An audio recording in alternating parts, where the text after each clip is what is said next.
বডিটা তাহলে কোনখানে ছিল? এখানেই ছিল। আশেপাশে কাউকে দেখা গিয়েছিল? হ্যাঁ, কিন্তু সেই ছেলেটার গলায় হেডফোন ঝুলছিল। আবার হেডফোন?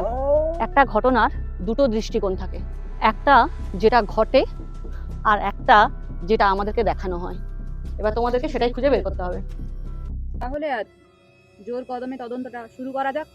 এমনি সারাদিনে 3বার কাছাড় খাচ্ছ, তারপর আবার চশমাটা পরে নিলে। চশমাটা খুলে দেখো, নাহলে কিছুই দেখতে পাবে না। কেস যখন আমাদের হাতে পড়েছে, তদন্ত আপনি এগোবে।